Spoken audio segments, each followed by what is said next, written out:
Sophie Pignal vous encourage à vous engager dans quoi? Dans l'armée. Ah là, oui.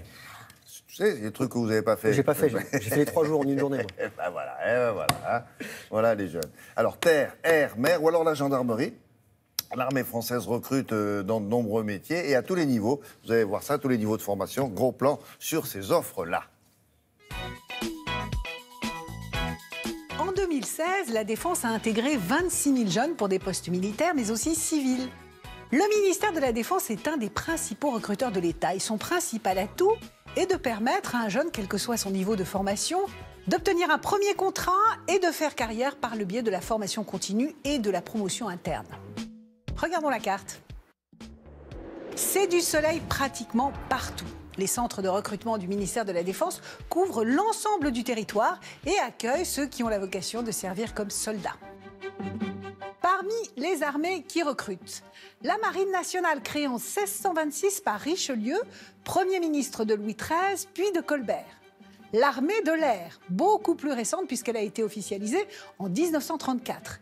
Et une branche bien spécifique de l'armée de terre, celle des sapeurs-pompiers de Paris. Aujourd'hui, la Marine nationale a pour mission de contrôler l'espace maritime français sous la mer, sur la mer et au-dessus de la mer. Chaque année, elle recrute pour cela plus de 3500 jeunes de 16 à 29 ans, de la 3e à Bac+5, 200 officiers, 760 officiers mariniers, 1860 matelots, 500 volontaires, 220 mousses. Parmi les métiers les plus recherchés, celui de mécanicien naval, technicien avionique ou encore matelot opération. La marine recrute via des contrats différents de 1, 4, 8 et 10 ans selon les postes. Si vous souhaitez vous informer sur les métiers proposés, sur le processus de recrutement, eh bien, rendez-vous sur le site êtremarin.fr. Si les avions de combat ont fait leur apparition en France au début du XXe siècle, c'est la loi du 2 juillet 1934 qui a donné naissance à l'armée de l'air en tant qu'armée à part entière. Une armée qui a un plan de recrutement ambitieux, puisqu'elle prévoit l'intégration de 3000 jeunes par an jusqu'en 2020. Elle recrute dans plus de 50 métiers.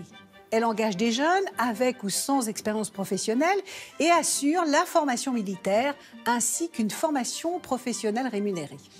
Des stages de formation continue permettent ensuite de progresser. Pour découvrir les métiers, voici le site internet de recrutement de l'armée de l'air, air-toutunearmée.fr.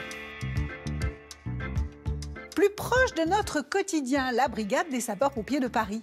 C'est une unité de l'armée de terre mise à la disposition du préfet de police. Elle est chargée de la protection des biens et des personnes et de la lutte contre les incendies sur Paris, les Hauts-de-Seine, la Seine-Saint-Denis, le Val-de-Marne, les aéroports de Paris-Orly et de Roissy-Charles de Gaulle.